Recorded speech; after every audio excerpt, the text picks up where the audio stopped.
Diálogos audiovisuais. Diálogos audiovisuais.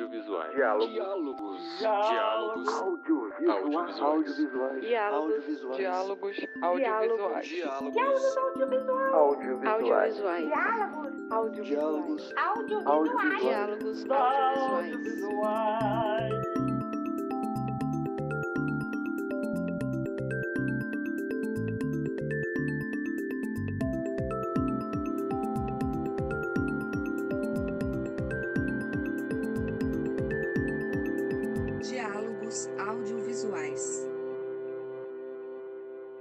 Olá, sejam bem-vindas e bem-vindos a mais uma edição do projeto Diálogos Audiovisuais.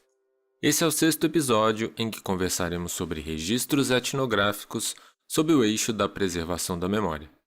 Meu nome é Fábio Belotti, sou analista de audiovisual do Departamento Nacional do SESC e esta proposta é desenvolvida coletivamente pelos departamentos regionais do Acre, Bahia, Distrito Federal, Espírito Santo, Goiás, Maranhão, Mato Grosso do Sul, Pará, Pernambuco, Piauí, Rio de Janeiro, Rio Grande do Sul, Rondônia, Santa Catarina, Sergipe e Tocantins. E fica aqui o convite para você conhecer mais sobre esse projeto, assim como os temas já discutidos nos episódios anteriores, que já estão na timeline do YouTube e dos principais agregadores de podcast.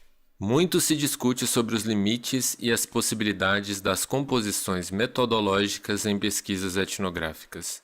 Em trecho extraído do artigo O Registro do Etnógrafo, Reflexões sobre Prática Etnográfica Educacional, de Valdeci Reis e Giovana Lunardi Mendes, a etnografia, enquanto método de pesquisa, nasceu na antropologia, na tentativa de compreender as percepções e opiniões de um determinado grupo social em relação a um acontecimento, comportamento ou fenômeno social e cultural. Não podemos reduzir essa perspectiva metodológica a um simples protocolo de coleta de dados. Trata-se de um processo de produção de conhecimento que se dá em meio ao processo intersubjetivo que se estabelece entre pesquisador e pesquisado. Assim, o observador e observados são sujeitos ativos, assumindo uma postura interativa no processo de investigação. Há a preocupação circunscrita de revelar as relações e interações significativas de modo a desenvolver a reflexividade sobre a ação de pesquisar tanto pelo pesquisador quanto pelo pesquisado. A depender da forma, da metodologia aplicada e do objetivo, este registro pode perder o status do olhar externo e ganhar outro status tão ou mais importante que torna possível compreendermos as diferenças circunscritas. O olhar interno e intimista dos grupos e indivíduos, como bem reflete o Cachoeira Doc no Recôncavo Baiano, um dos principais festivais de filmes documentários, ao lado do Fórum Doc de Belo Horizonte. É forte e necessária a presença de mulheres, indígenas e pessoas negras à frente da direção dos filmes em um processo criativo que costura outros imaginários. E aqui nesse encontro virtual para falar sobre estes outros imaginários à luz de suas obras, pesquisas e ações, Michele Caiová, realizadora do filme Jeroqui Guazu, O Grande Canto, do Mato Grosso do Sul. Oi, bom dia para todos. Charles Bicalho, realizador do filme Conancheca, O Dilúvio Machacali, de Minas Gerais. Opa, bom dia pessoal. Além dos meus colegas de SESC também presentes, Amanda dos Santos, do SESC Piauí. Oi, olá todo mundo que está ouvindo. Plínio Hartz, do SESC Bahia.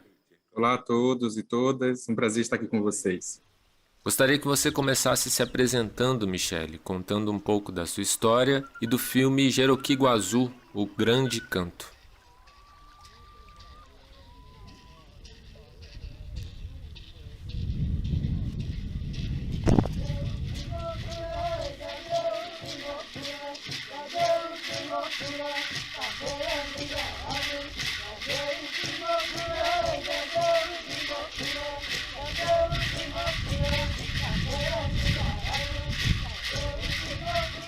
Então, mais uma vez, bom dia.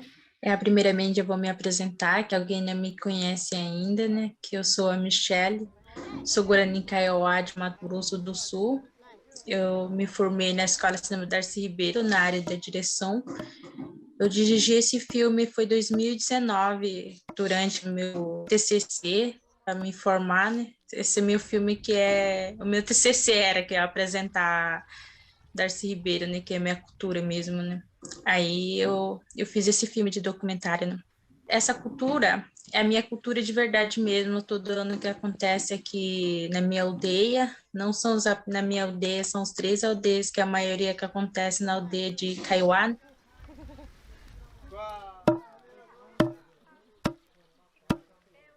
Essa é ritual de milho branco, que é um sagrado, né, para a gente fazer uma de rovassar.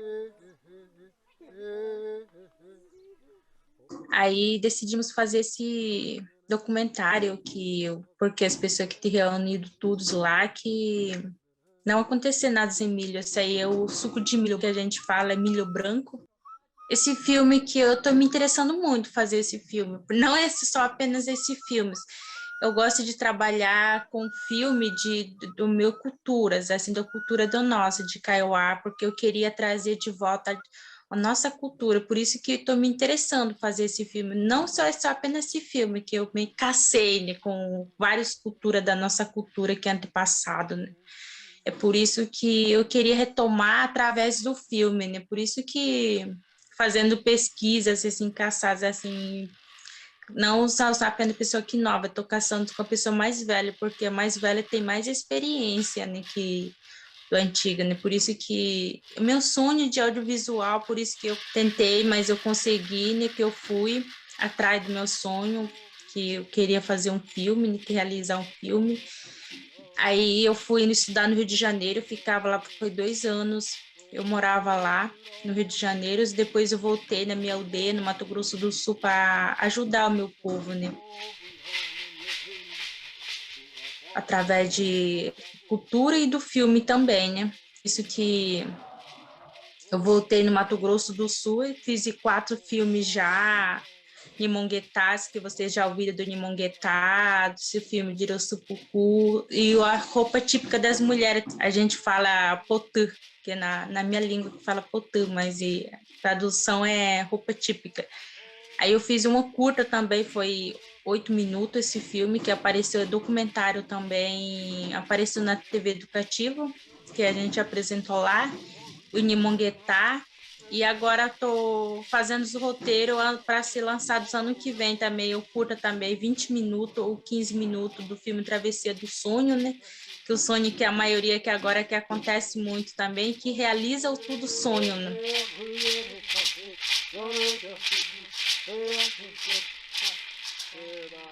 Eu tenho orgulho de mim também, que sou a única que tem a mulher, que a gente está fazendo aqui de Mato Grosso do Sul, correndo atrás dessas coisas de audiovisual, né, que é muito correria, é pouco de mercadoria também, mesmo assim a gente tem que correr atrás do que nós queremos, né? Eu sei que na aldeia não muito difícil, mas na cidade você tem que ter muito difícil, muito correria, que eu estava gravando no Rio de Janeiro, foi 4 filmes no Rio de Janeiro, né? Na verdade, eu não tenho equipe, mas as pessoas que me convidam, aqui em Mato Grosso do Sul eu tenho equipe com a minha prima e outras pessoas também que me ajudam, que eu fui pedir ajudas, assim, a gente se reúne, não somos apenas equipe, uma equipe, eu tenho várias equipes, vários conhecimentos com as pessoas, né? Por isso que quando eu ia fazer esse filme, que eu fui chamando outra pessoa, talvez ele não quer, eu fui atrás de outra pessoa, né, para envolver comigo, né? Na verdade, eu e essa minha prima que começamos a gravar, que é a minha prima, que era a Daniele, aqui de Mato Grosso do Sul, mora a vizinha na minha aldeia, que ela está fazendo audiovisual também de Campo Grande, na faculdade UFMG, parece em Campo Grande, né? Aí a gente está começando a fazer com ela agora, né? Que ano passado, no Rio de Janeiro também, a maioria que me envolveu mais pessoas com dos alunos da Darcy Ribeiro também, né? Na cidade, da parte na cidade, aqui do Mato Grosso do Sul, e depende das pessoas, né? Que eu conheço a pessoa, quem mais trabalha com isso, né? Aí eu fui procurar para a gente se reunir, né? E ano passado, foi 2020, foi em Nimonguetá, que eu fiz com Graciela Guarani, a Sofia, com Patrícia Ferreira de Guaranimbuá, que a gente se reunimos 3 mulheres indígenas e umas mulheres que não indígenas. E a gente fizemos o vídeos carta porque a gente já se conhecia há muito tempo. Criamos um projeto e a gente fizemos filmes através de computador, pelo celular. E a gente tentou criar umas ideias como que nós vamos fazer um filme por causa da pandemia, né? Que não pode chegar da outra cidade, das próximas parentes, que não pode chegar por causa da pandemia, por causa dessa doença, né? Aí a gente decidimos fazer tudo pelo computador, mas até que eu consegui, mas quase não consegui por causa da internet, por causa é muito difícil para subir, para mandar pelo Drive, a gente mandou tudo pelo Drive, que a gente trabalhou assim pelo filmagem, mandou pelo filme bruto para outra pessoa, para o montador, né? Então, você viu que algumas coisas que tá errado no Nimonguetá do vídeo, né? Que aí algumas que eu gravei pelo celular, algumas que eu gravei pelo computador, na câmera. Aí eu coloquei tudo no Google Drive para mandar subir, né? Aí algumas subiu, eu sei que por causa da internet, né? Algumas chegou 3 dias, por isso que a gente demora a fazer, né? Aí agora é mais fácil, né? Porque a gente tomou todas as vacinas, né? E faz para trabalhar, né? Se reunir de novo, né? Então, é isso, né?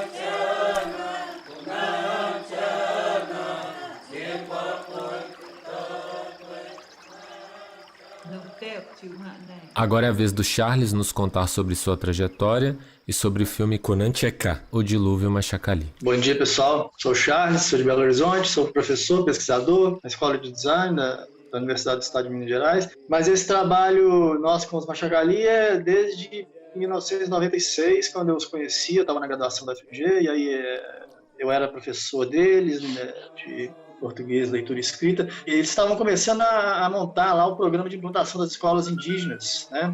Nesse curso lá a gente tinha o propósito de produzir material didático para eles poderem usar nas escolas, basicamente livro.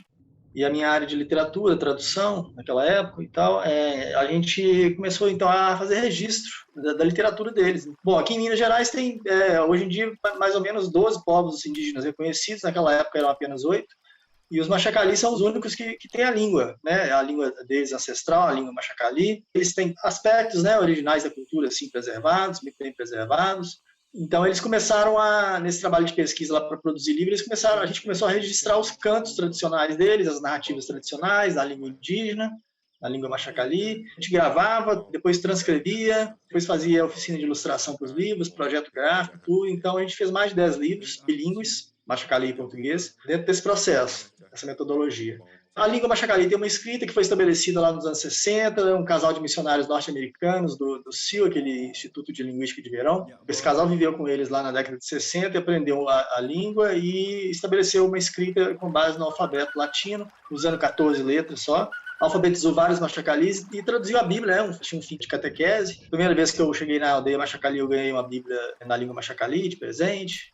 Com esse sistema de escritas, os Machacali passaram a se alfabetizar também. E é esse sistema que eles usam até hoje. Depois dessa produção de livro, eu fiquei 10 anos produzindo livro com eles, mas eu já tinha interesse no audiovisual e aquelas histórias deles me interessou. Assim, elas têm bons enredos, tem um apelo visual muito interessante. São histórias originais. E eu já imaginava em transformar aquilo em filme. E aí, em 2007, eu coordenei uma série de oficinas com eles, com 5 povos indígenas diferentes. Machacali, Caxixó, Xacriabá, Pataxó, Krenak. Pela primeira vez, eu ofereci oficina de audiovisual. E aí a gente realizou a produção de 4 filmes de curta-metragem. Um filme de ficção e 3 documentários.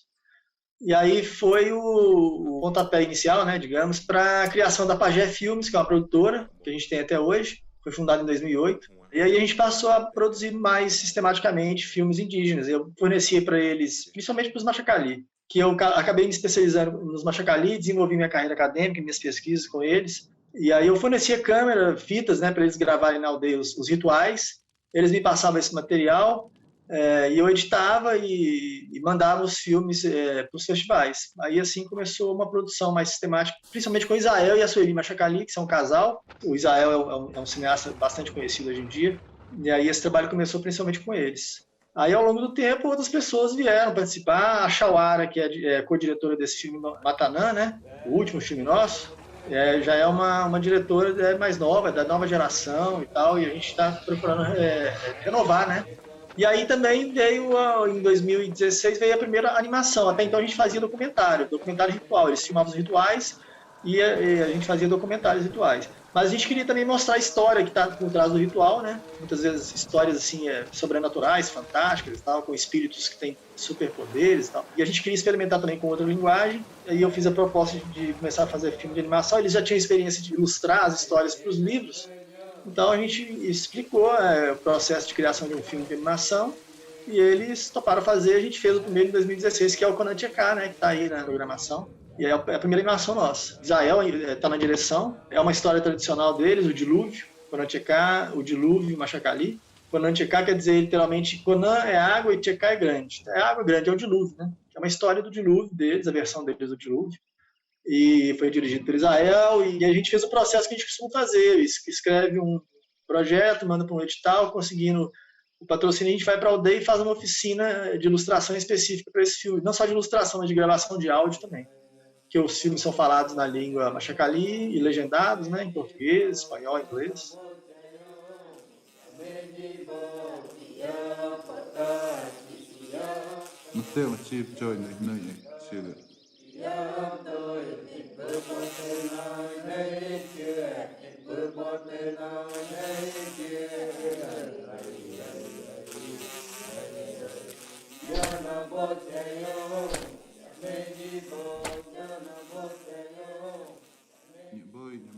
Então, Conan Tchekhar foi o primeiro projeto dessa natureza, de animação. E aí, na aldeia, todo mundo participa. Quem quiser participar da oficina de ilustração, participa.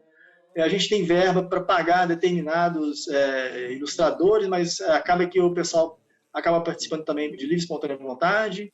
Eles ilustram, a gente pega bastante material e grava também os áudios, os diálogos do filme, né? Os cantos também que entram no filme, os cantos rituais. E traz esse material e faz a pós-produção.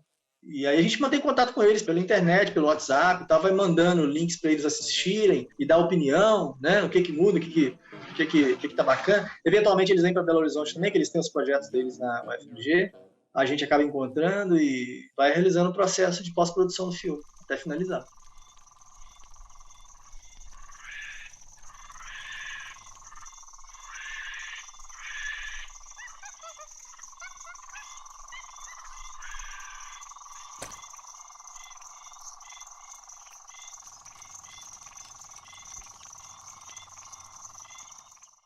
Feedback que você falou que eles também ficam dando. Por exemplo, eu li no seu artigo, né, sobre a produção da animação.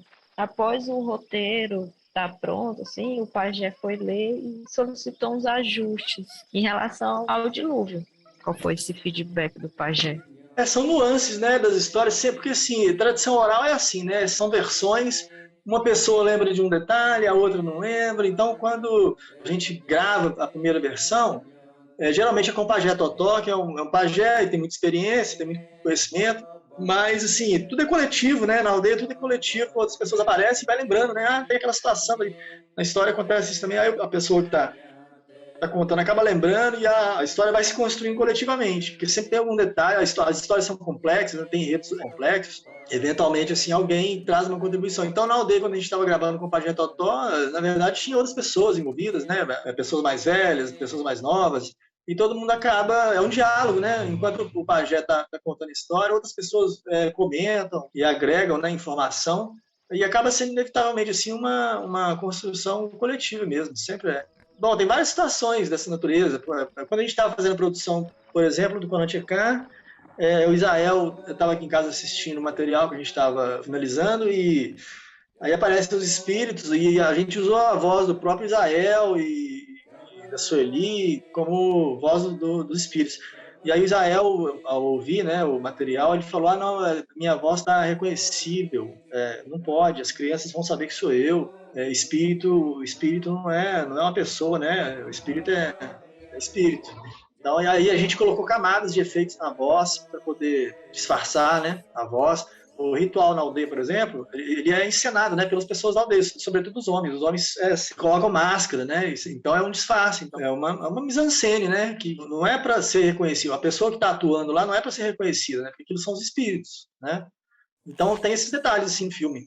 Filme documentário, por exemplo, não pode filmar certas situações, não pode entrar com a câmera dentro da casa de religião, por exemplo, né? Porque é um lugar sagrado, é onde os espíritos se reúnem para o ritual, e aí a gente não pode entrar com a câmera lá dentro. Então são decisões que os pajés, sobretudo os pajés, né, que conhecem a tradição e sabem da importância de certas restrições, né, eles ensinam para a gente. Então os grandes diretores, né, ou os mestres, são os pajés. Por isso que a gente criou a Pajé Filmes, né, porque o pajé ele é a pessoa que domina assim, a mídia, né, a mídia indígena. Ele que sabe, ele conhece as histórias, sabe das coreografias, sabe do alimento que o espírito gosta, e sabe das restrições que existem. Então é o grande mestre de cerimônia, o grande semioticista, né, a gente pode dizer, da aldeia, é o pajé, que é a pessoa que conhece as linguagens, né, as mídias, que são mídias de tradição oral, né, que no ritual ali elas são acessadas. Mas para fazer a tradução dessas mídias tradicionais de matriz oral para as mídias modernas, como é o cinema, aí o pajé também ele é importante para fazer a tradução intersemiótica, né, o que vai, o que pode, o que não pode, como que funciona.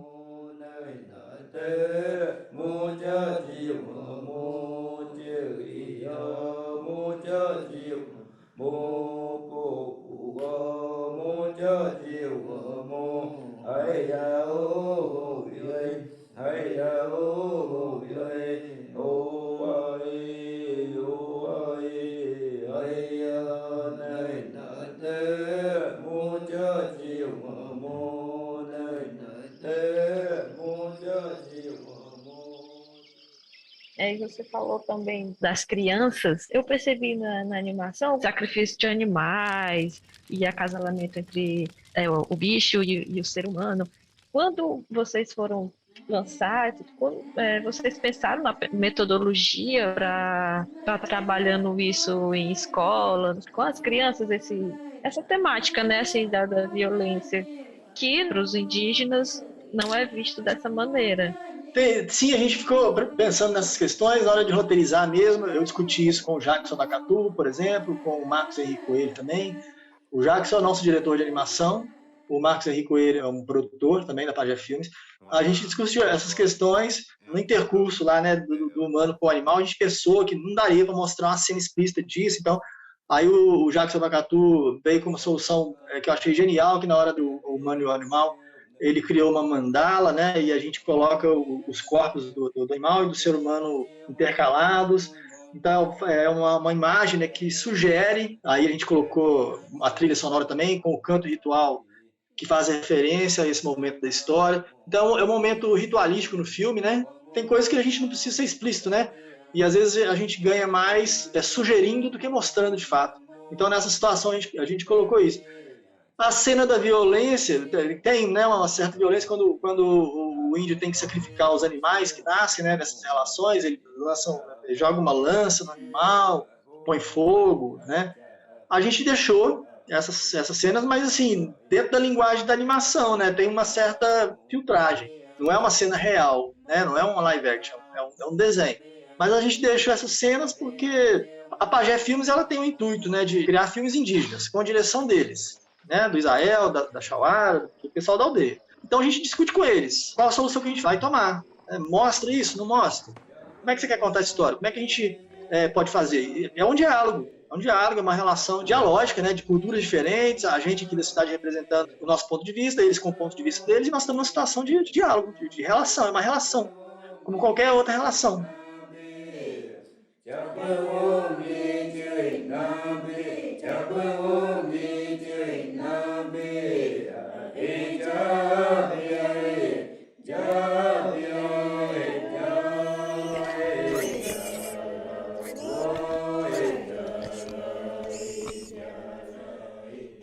Então esses filmes, eles são uma celebração, né? Eu vejo muito como celebração. São filmes que celebram uma determinada relação, um determinado momento.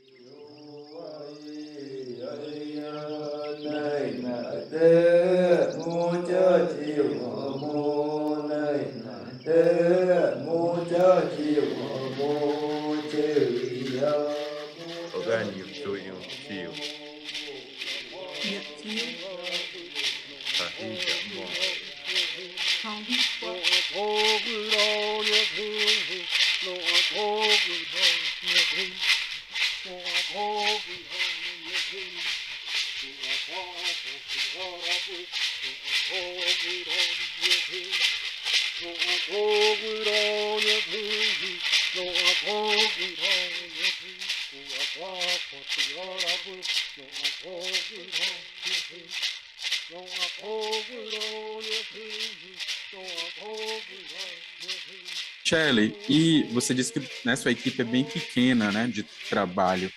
Qual é o envolvimento delas nos seus filmes? É porque, por causa que nós mulheres é muito difícil mesmo. Eu sempre que falo que aquele dia que eu acho que com a pessoa do SESC eu estava fazendo o livro que contou sobre a minha vida, que eu lançando também um livro com o SESC, que a gente juntou os vários indígenas que juntavam o livro, estava me perguntando para mim de como que me sentisse a mulher que é indígena, porque eu sou uma mãe, eu só tenho um filho. Aí o pessoal estava me perguntando como que eu me sentiria com eu trabalhar com os homens tanto com mulheres. Se trabalhar com os homens é muito difícil também, você trabalhar com os homens, que pessoa que casado com filha, mãe de sorteira, né, que é muito difícil assim.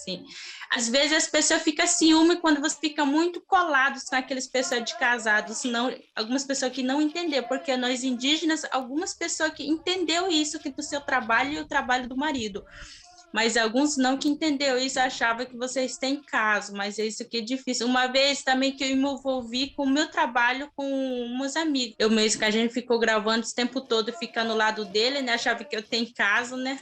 Aí eu comentei assim com o meu livro, que o pessoal estava me perguntando, aí eu falei assim... Porque eu mesmo que eu entendo se aquele pessoa que casados que fica muito colado fazer filmagem, porque você sabe que faz a filmagem e tem que ser colado mesmo, sentar no lado, conversar como é que é, né? Aí algumas que não é de cineasta, que não entende também sobre isso, também já fica ciúme, né? É por isso que a gente se reunimos com as mulheres mesmo para decidir com a minha prima, que ela também é uma mãe.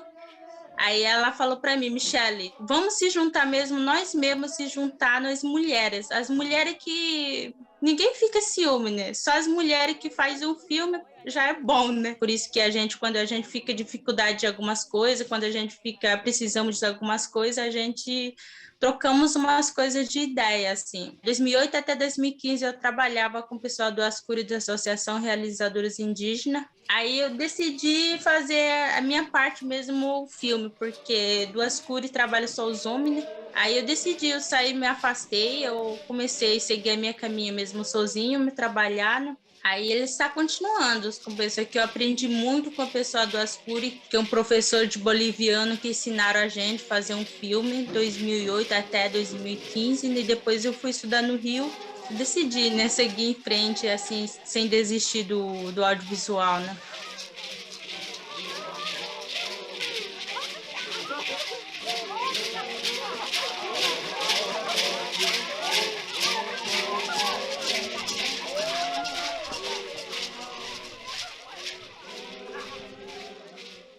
A realização, né, desses filmes de autorrepresentação, eles, em alguma medida, revelam o papel político, né, do cinema e do audiovisual, né, além de dar visibilidade, né, para novas identidades sociais, culturais. Nesse sentido, eu queria que vocês comentassem um pouco sobre o papel assim, do audiovisual em ressaltar a situação indígena hoje no Brasil, né?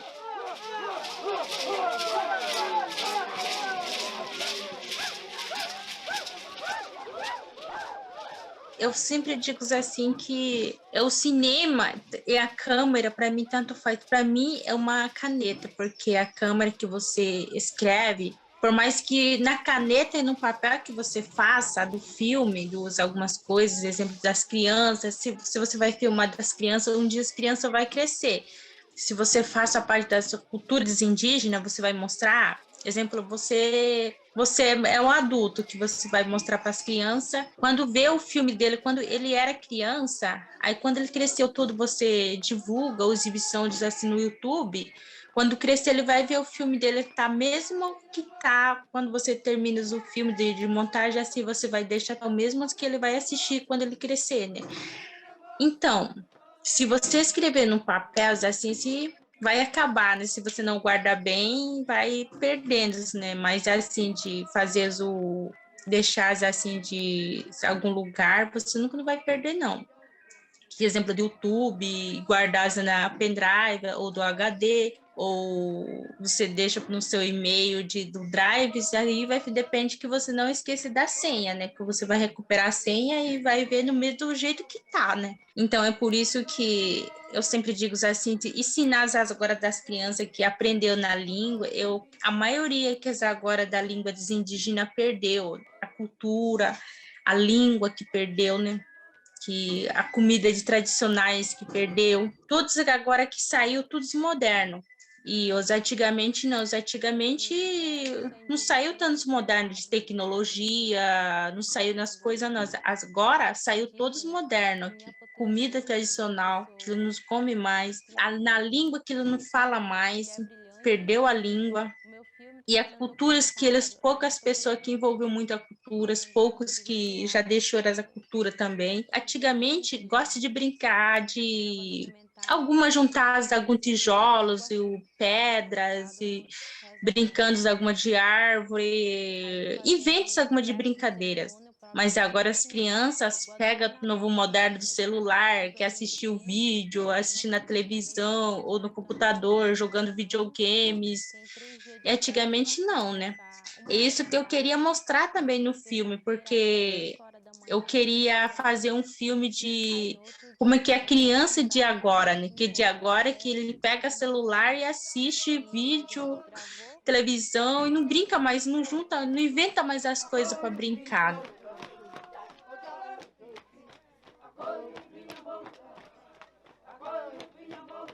E na cultura também é assim. E na cultura, quando você fala, assim, ele não sabe mais cantar, né? Que só dependendo do com a pessoa mais velha, né? E perdeu também na cultura, assim, né? Porque poucas pessoas que agora envolvem muito com a cultura. E na língua também é assim. Na língua, para mim, eu digo assim que é muito importante também aprender que na língua. A língua, quando você for em algum lugar, é importante que você aprendesse alguns detalhes na língua, porque é cultura da indígena também, né? É importante que você for em algum lugar, que você se apresenta, as pessoas que perguntam primeiramente se você fala na língua ou se você reza, ou você sabe de rezar, ou você sabe de dançar na cultura, de apresentar. Se você não sabe, algumas pessoas que já criticaram que você não é indígena.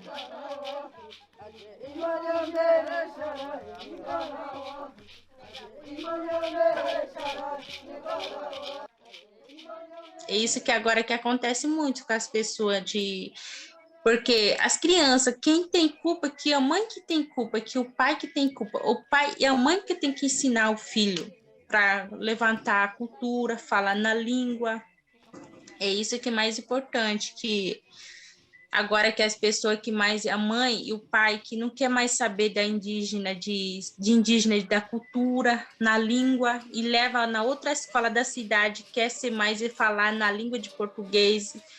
É isso que acontece também na minha aldeia. Na minha aldeia que a maioria que o professor e a professora da escola que leva as crianças a estudar na cidade. E na cidade não tem na língua.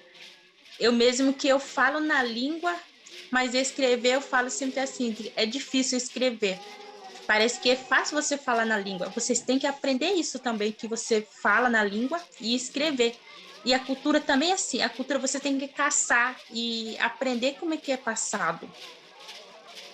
É por isso que o audiovisual você tem que contar, tem que narrar cada um detalhe da cultura da indígena, na língua e a comida tradicional. Porque agora da comida também, é poucas pessoas que aprendeu também a própria cultura da indígena, na comida da indígena é tradicional, né? É muito interessante essa fala da Michelle aí, que é a câmera como caneta, né? Que é isso mesmo, eu acho que é autoria, né? A tecnologia moderna, ela entrega autoria. É a mesma coisa, ser alfabetizado, né? Você vira autor, você pode escrever sua própria história. E quando você pega a câmera, né? Você também está fazendo seu próprio filme. Então, assim, é uma alfabetização, é uma revolução tecnológica, né? Como a alfabetização foi lá na Europa, lá antigamente, né? Com a invenção da prensa de Gutenberg. Hoje a gente está passando por uma revolução parecida. Todo mundo pode ser autor, pode produzir seu documentário, seu filme e ser autor da própria história. Quer dizer, a Michelle tem informações que só ela vai ter, nenhum etnógrafo vai ter, né? A melhor etnografia que tem, quer dizer, toda produção cultural é etnográfica, né? E aí a melhor que tem é quando a própria pessoa interna daquela cultura fala por ela mesma, né? Como a Michelle aí, fazendo o próprio filme dela. Ninguém vai saber o que a Michelle sabe, né? Pois é, né? Que é isso que tem que fazer, tem que mostrar a realidade da cultura da indígena. A cultura indígena tem que ver, talvez um vídeo das crianças que vê esse vídeo, porque as crianças gostam de assistir alguns vídeos, depende do que você cria, alguns vídeos de gostam de assistir do filme, e eles assistem e entendem algumas coisas, como é que é, né, que passados e agora, de agora que agora é tudo moderno, todo ano que muda as coisas, né? Porque não foi mais a mesma coisa, né? É isso que eu faço com o Nimonguetá, que é da nossa cultura também, que é do urucu de gué. Eu mesmo que eu não sei de fazer do urucu. Eu sempre perguntava da minha avó, com a minha mãe, que a minha mãe já um pouco velha, que ela me mostrou que... Perguntei para ela sobre o urucu de gué, que é cozida, né? Como é que faz para pintar? Diz que o urucu cozida fica mais tempo no rosto. Quando você fica suando, não sai no rosto. Mas se só o urucu não passa no rosto, tintura de rosto, aí sai. Sai rapidinho, mas esse urucu de gué não, que a gente fala urucu cozida que você faça, né, que passa no rosto e fica. Por isso que eu fui pesquisar para minha avó falou assim, que esse aí é muito importante aprender, que eu mesmo que eu não sei fazer. Aí a minha avó me ensinou para fazer como é que faz, né? Por isso que tem muitas coisas para você que aprender do antigamente, de agora que tem que correr atrás, você mesmo que conquistar a pessoa mais velha, se você quiser. É isso que eu estou falando, você tem que se aprender através da câmera. Com a câmera é uma caneta.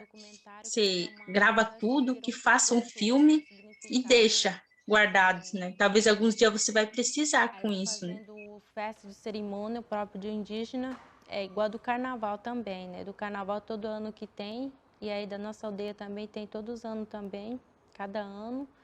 Tem 3 dias de festa, começa 1h da tarde, sexta-feira até 5 horas da manhã. O registro do audiovisual, ele é o registro da memória, da tradição, tanto da tradição de Machacali, da Água Grande, como do Grande Canto, né? E legal você falar dos registros que, quando você fez o curta, algumas pessoas que estavam presentes no ritual, elas já se foram, mas você registrou aquele momento e ficou marcado assim na memória para as gerações futuras, quando assistir, sempre tá lembrando daqueles que já se foram, né? E o uso do celular está sendo assim mais frequente pelos indígenas, e a gente vê que eles estão conseguindo se mostrar mais até nas notícias, nos conflitos que estão tendo, e através do celular, numa gravação de algum conflito lá na hora, de alguma coisa que o mundo precisa ver, eles estão utilizando isso como uma defesa, usando a câmera. E Charles, você falou que eles pegam o celular, tem o desejo de estar registrando alguma coisa. Após as oficinas, você reparou alguma coisa? Claro, total. Tanto pessoal me procurando porque está com uma ideia para fazer um filme, quer fazer um filme de animação, ou mesmo eles gravaram coisas no celular e querem me mostrar. E entre eles lá, eles já trocam vídeo e áudio à vontade. Assim, todo mundo tem seu celular, eles têm o WhatsApp. Então, vira e mexe, até eu recebo coisas deles aqui, fotos da aldeia nova, ritual que eles fizeram lá, grava e me manda. Tem muito material, é um fluxo digital constante já. É a aldeia global, né, McLuhan? Aquela velha ideia lá do McLuhan, do teórico lá, que fala que o mundo se tornou uma aldeia global. É fato, né? Todo mundo hoje em dia tem aparelho, produtor, né, de imagem, de som, e está usando mesmo. É muito intuitiva, a tecnologia é muito intuitiva, né? Então, qualquer um pega e usa isso de fato está acontecendo.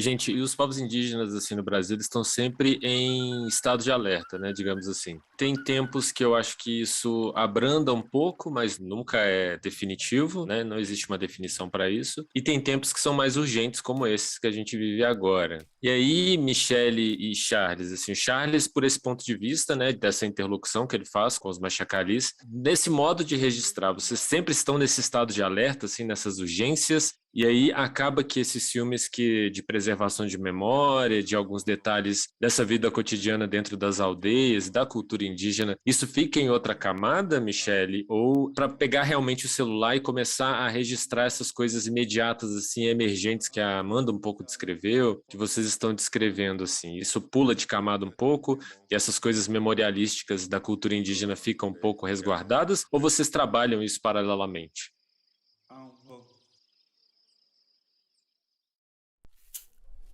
Pode ter mão não mão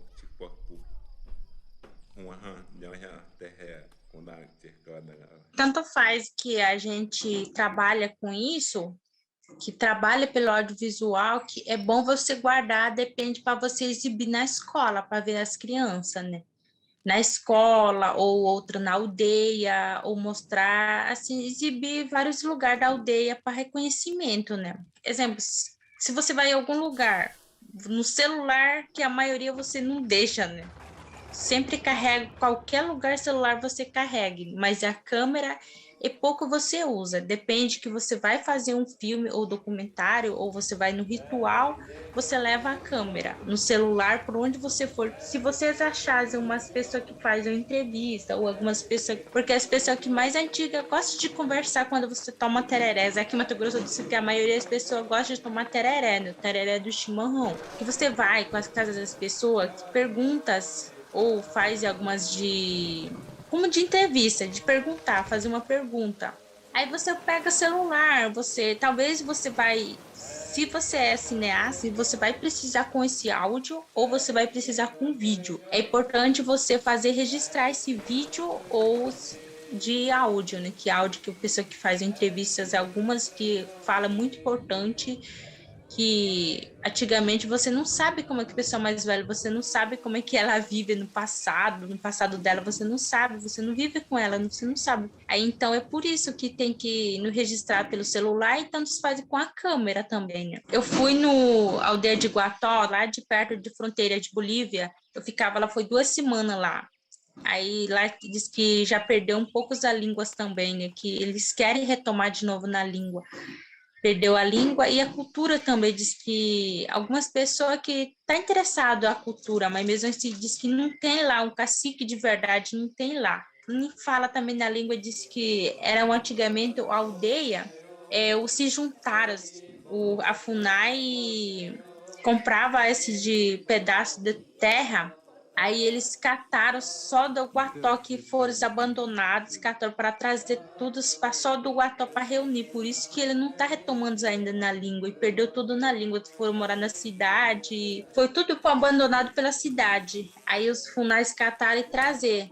Aí só do Guató se reuniram lá e eles querem retomar de novo na língua. Diz que não aprendeu nenhuma língua de Guató e perdeu tudo.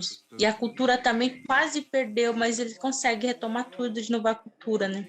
É isso que agora acontece também. É por isso que você tem que registrar e perguntar às pessoas, de pessoa mais velha, né? É importante, se você não leva a câmera, é importante você fazer pelo menos da celular. De celular mais importante, que você carrega em qualquer lugar. Eu acho que é isso aí que a Michele resumiu mesmo.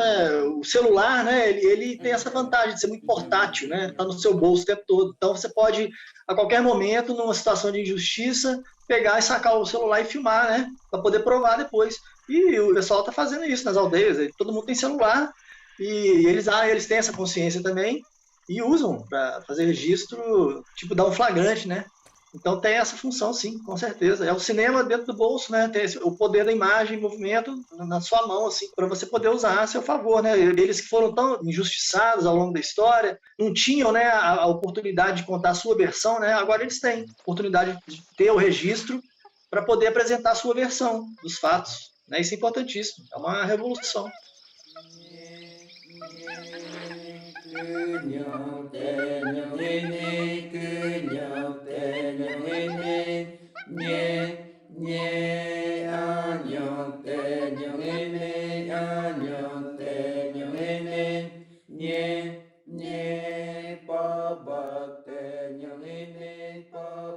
Eu queria recuperar 2 coisinhas aqui. Uma é a fala da Michele, que ela trouxe logo no início, que os filmes etnográficos, assim, em geral, ele é um campo dominado por homens, né?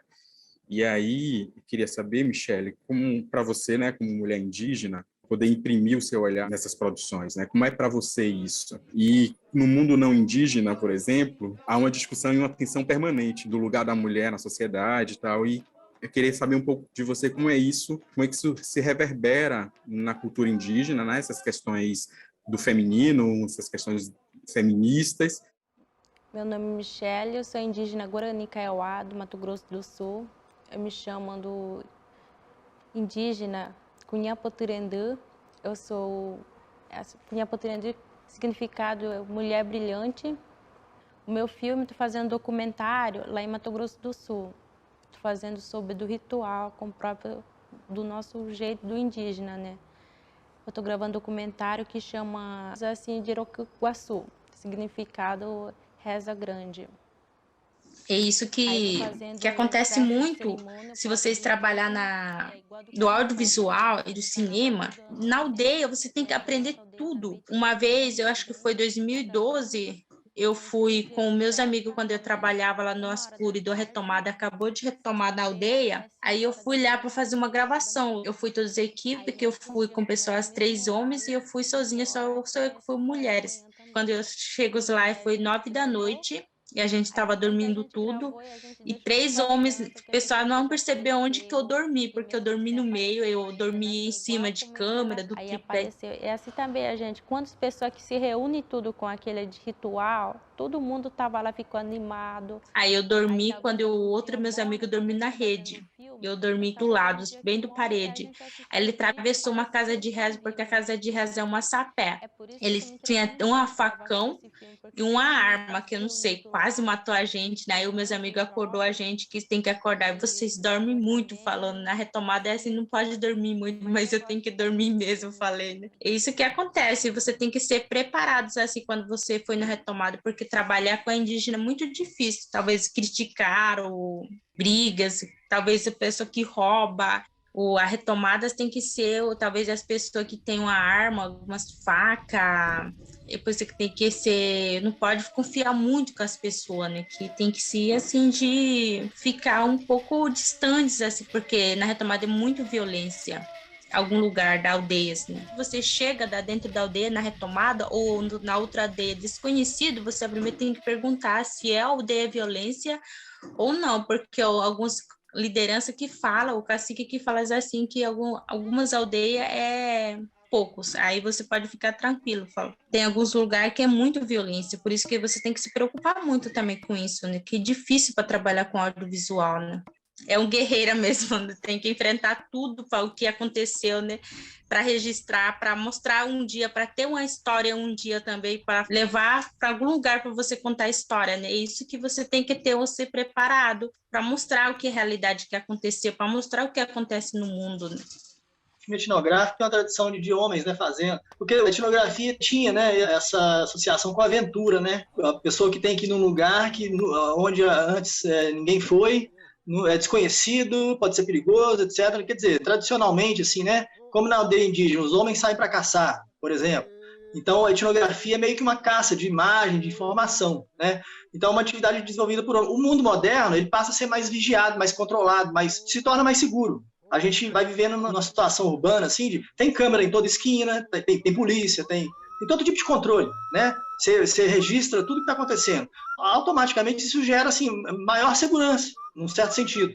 Claro que tem violência urbana, etc. e tal, mas as coisas estão sendo mais vigiadas, né? E a câmera é um instrumento de vigilância, você registra e depois você pode provar. E então, automaticamente, qualquer pessoa passa a poder circular com mais segurança. Você vai fazer contato, você vai ter, né, o registro de tudo que está acontecendo. Então, o mundo moderno vai se tornando mais seguro. Isso propicia, a própria tecnologia, né, propicia que qualquer pessoa possa transitar e registrar as coisas, né? Então, aí, por exemplo, com os Machacali, quando eu comecei a dar aula para eles, só tinha aluno homem. Eram 10 alunos homens. As mulheres não participavam, não saíam da aldeia. Tradicionalmente, na aldeia Machacali, os homens falam Machacali em português, porque eles transitam pela cidade, coisa que as mulheres até então não faziam, as mulheres falavam mais Machacali. Hoje em dia isso está mudando um pouco, as meninas começaram a poder frequentar as escolas, agora, hoje em dia tem alunas se formando professoras, o que antes não acontecia. Então, automaticamente, agora já apareceu uma cineasta, né, indígena, feminina, nos Machacali, que é a Chauara.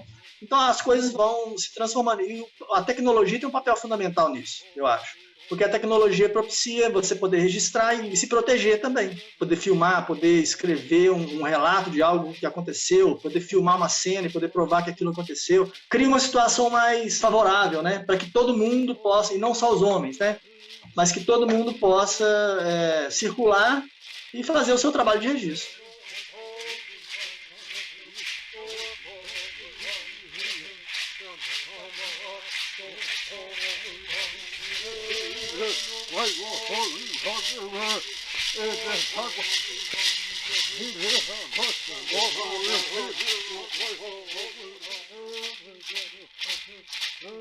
Você traz essa questão da tecnologia e a gente poder ter essa ampliação da diversidade, né? Tá falando aí da autorrepresentação, né, de filmes, né, com autorrepresentação, etnográficos, com um olhar indígena, e aí a oportunidade de você ter um olhar indígena feminino. Então você vai ampliando as possibilidades de narrativas, né, diferentes dentro de uma mesma cultura, assim. Então, super louvável a participação aqui da Michelle também nesse sentido.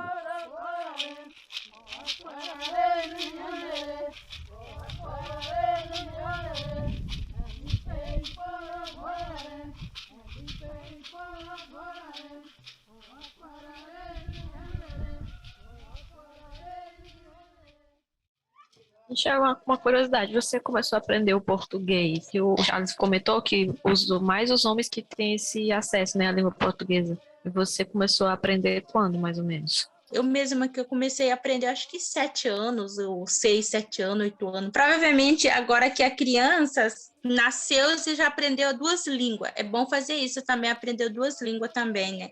E 2 anos, 3 anos já começa a aprender na língua, então português, tá? Primeiramente, quando você começa a nascer a criança, você ensina na língua que fala como é que fala, né? Aí quando começa a fazer o 3, 4 anos, já começa a falar algumas palavras da português para ter mais experiência quando estudar, porque na aldeia tem poucos professoras indígenas. É por isso que a maioria, que as professoras que não indígenas entraram na aldeia e não tá preparados, mas entendeu, mas não fala na língua não indígena, né? Entendeu? Quando você fala na língua, ele se entendeu, mas não fala, porque professora já é o não indígena. Indígena já está misturado, indígena e não indígena, por isso que as crianças já aprendeu a falar em português e aprendeu a escrever também na língua e aprendeu a escrever em português também, né? Mas enquanto pessoa que estuda na cidade e começa a perder na língua, né? Que não fala mais, chega em casa,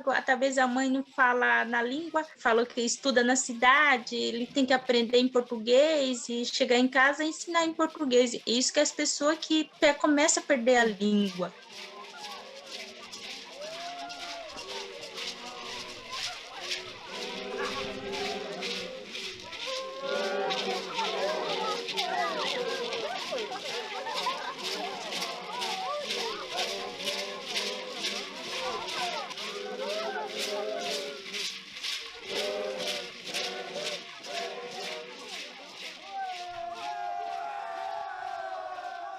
Queria agradecer demais vocês, o papo foi ótimo, foi super legal saber de todas essas informações, fazer esse cruzamento também, né, de uma pessoa que está ligada à pesquisa, dentro de uma aldeia, né, mas que pertence a uma outra realidade, com uma indígena mesmo, que está dentro da aldeia, que está filmando, que está registrando esses aspectos cotidianos da vida dentro da aldeia e escutar essas histórias assim de um lado e de outro e como é que acontece esse equilíbrio foi muito bacana, assim. Queria agradecer muito vocês. Passo a palavra para a Michelle fazer as considerações finais.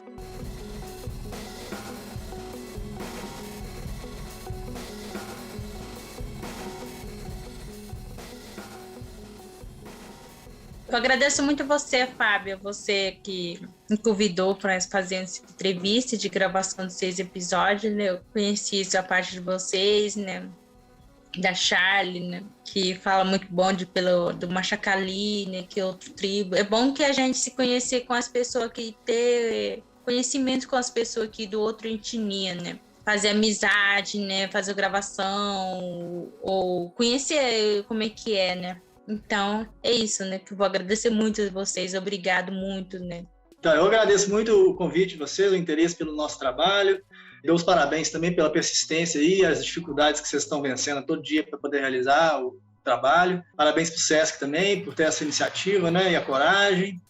Parabéns para a Michelle pelo trabalho que ela está fazendo. Foi um prazer encontrar ela aqui, conhecer e ouvir o que ela disse também. Parabéns, Michelle. Um grande abraço para você. Espero que em algum momento a gente possa, de repente, se encontrar. E é isso. É bom compartilhar, né, um pouco da experiência nossa, das memórias que a gente tem, do trabalho em si, né, e saber que tem gente interessada nisso e poder formar essa rede aí, né? É uma grande contribuição do SESC para poder colocar, né, em contato a gente com a Michelle aí, saber da experiência dela, uma experiência mais autônoma ainda, né? Ela mesma já produtora e totalmente autoral, e isso é interessante. O nosso trabalho na Pagé também tem esse propósito de formar, né, para que o pessoal possa na aldeia desenvolver seus próprios trabalhos sem depender, né, de outros órgãos também, mas também está procurando fazer parceria, né? Parceria, amizade, relações sempre ajudam, né, a gente a poder realizar as coisas. Então, a gente está aqui também na cidade, mas tem esse pé na aldeia e a gente gosta de estar, né, contribuindo para a construção desse conhecimento aí.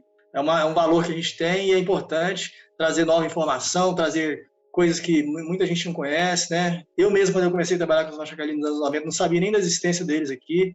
E hoje em dia a gente já tem livro publicado, filme, né? Tem uma língua, tem histórias tradicionais. Esse material que a gente produz está circulando em vários festivais aí, em 3 línguas, né? Em 4, na verdade, machacali, português, inglês e espanhol. Então é uma satisfação. E aí poder falar sempre traz uma contribuição. Então eu agradeço, deixo um grande abraço para todo mundo aí. Olá, Charles, Michelle, muito obrigado, né, pela participação de vocês, por trazer um pouco sobre a realidade, o trabalho que vocês desenvolvem. É sempre um prazer, e aí eu falo como público, né, não apenas institucionalmente, mas como público, de poder ter acesso, né, a outros saberes e a outras formas de ver o mundo, e vocês certamente contribuem muito para a disseminação, da gente ver o mundo de outras maneiras, por outras perspectivas. Muito obrigado. Que vocês continuem fazendo esse trabalho incrível que vocês fazem. Igualmente aqui, só agradecer muito. Foi uma aula conversada, né? Aprendi assim, bastante saber o por trás da produção indígena no audiovisual. Reforçar a fala do Plínio, de continuar esse trabalho, não desistir diante dos vários empecilhos. É o que a gente, na produção cultural de uma maneira assim, geral, em todas as linguagens, é o persistir, né? Sempre continuar produzindo. E é isso, gente. Valeu a fala e a escuta.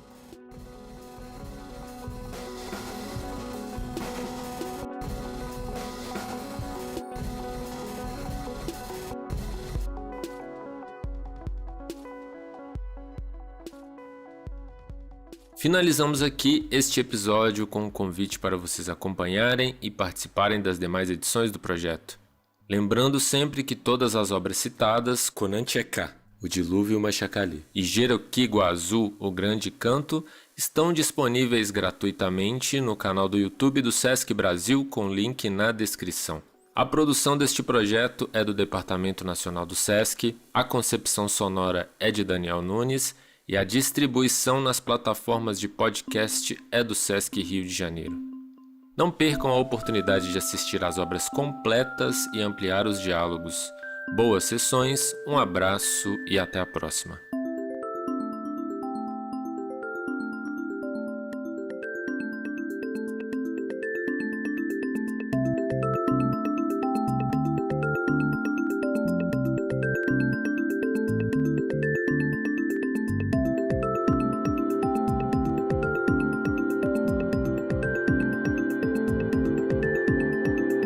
Diálogos audiovisuais.